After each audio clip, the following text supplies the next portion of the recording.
ഇപ്പം നമ്മൾ ഒരുപാട് കുട്ടികൾ പലതരത്തിലുള്ള ട്രാപ്പിൽ പെടുന്നുണ്ട്. ലവ് ട്രാപ്പ്, പലതരത്തിലുള്ള സ്നേഹിച്ച് പറ്റിക്കുക, മറ്റു പല ആക്ടിവിറ്റീസിന് ഇതാക്കുക, വെറുതെ തമാശയ്ക്ക് കൊണ്ട് നടക്കുക, ചിലത് റിയൽ ലവ് ഉണ്ടാവാം.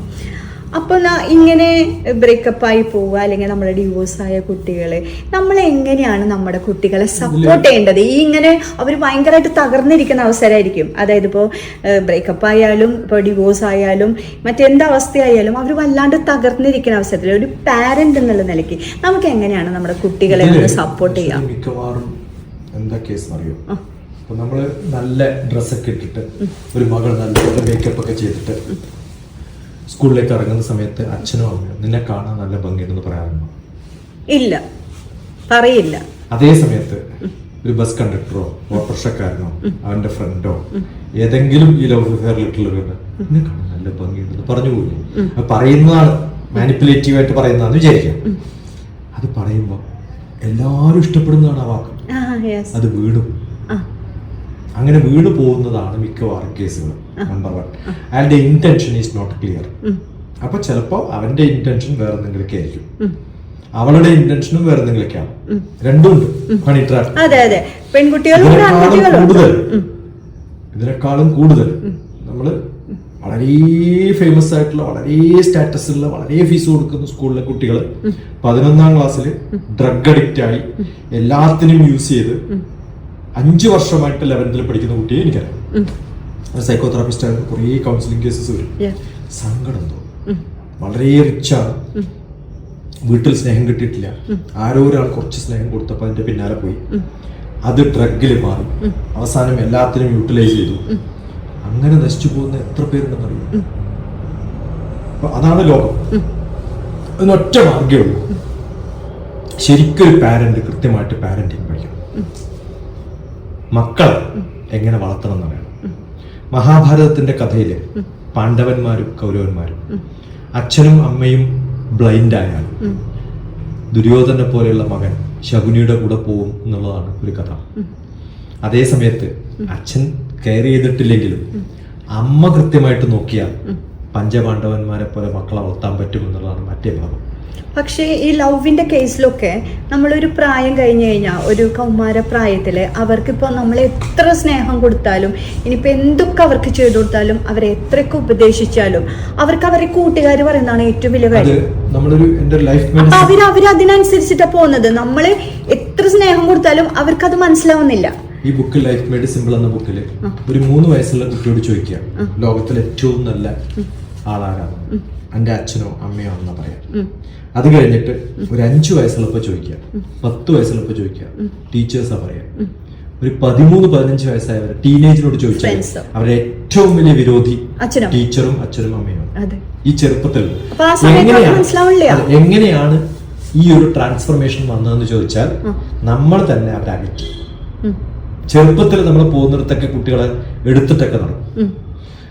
ഒരു 10ാം ക്ലാസ് 8ാം ക്ലാസ് ഒക്കെ ആകുമ്പോൾ മോൻ ഇരുന്ന് പഠിച്ചോ കേട്ടോ, അച്ഛനും അമ്മയും പോയിട്ട് വരാം എന്ന് പറയുന്നവരല്ലേ മിക്കവാറും. അവരെ കൊണ്ടുപോകില്ല.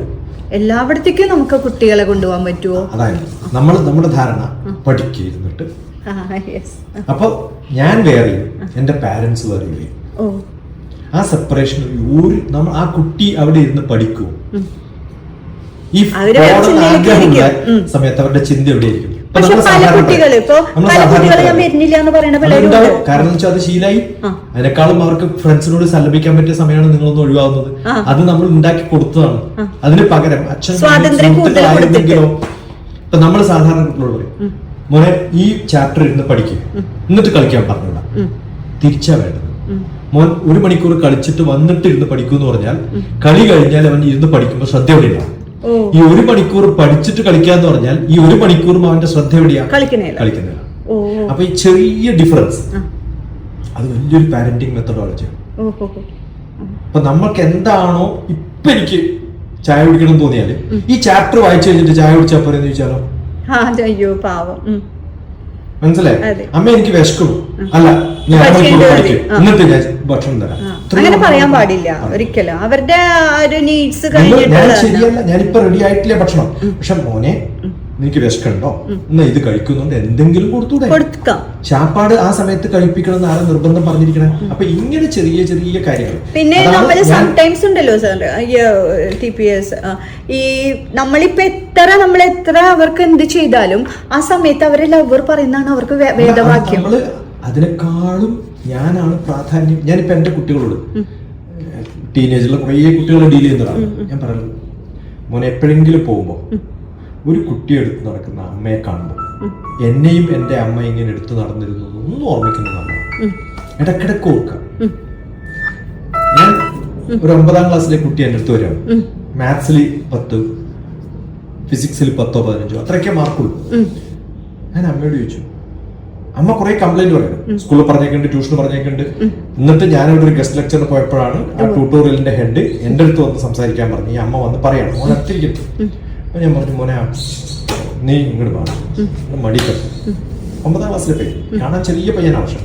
കുറെ സമയം കിടത്തി വർത്താനൊക്കെ പറഞ്ഞ്, നീ നന്നായിട്ട് പഠിക്കൂടാ, 1 2 ചെറിയ ചോദ്യം ചോദിച്ചു, അത് ഉത്തരം വരും, ഇത് നന്നായിട്ട് പറയണ്ടല്ലോ എന്നൊക്കെ പറഞ്ഞ പോളിഷ് ഒക്കെ ചെയ്തപ്പോ എന്നോട് വലിയ സ്നേഹമായി, എന്നെ കെട്ടിപ്പിടിച്ചു.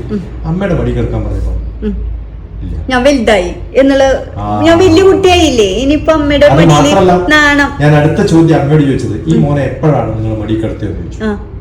അമ്മക്ക് ഓർമ്മയില്ല, മോനും ഓർമ്മയില്ല. പക്ഷെ എന്റെ മകനൊക്കെ ഉണ്ടല്ലോ, അവൻ എന്തെങ്കിലും വയ്യാണ്ടായാലോ എന്തുണ്ടെങ്കിലും ഓടി വന്ന് നമ്മുടെ അടുത്ത് ചാടി വന്ന് കിടക്കും. അത് അവർക്ക് സ്വാതന്ത്ര്യം കൂടുതൽ. എന്റെ കേസിൽ പലപ്പോഴും സ്വാതന്ത്ര്യം കുറച്ച് കൂടുതൽ കൊടുത്തതിന്റെ കുഴപ്പം പലപ്പോഴും എനിക്ക് ഫീൽ ചെയ്തിട്ടുണ്ട്. അമ്മ പ്രത്യേകിച്ചും ചെയ്യേണ്ടത് മക്കളെ ഒരു കലവറയും ഇല്ലാതെ ഒരു കണ്ടീഷനും ഇല്ലാതെ പൂർണ്ണമായും സ്നേഹിക്കാവുന്നതാണ്.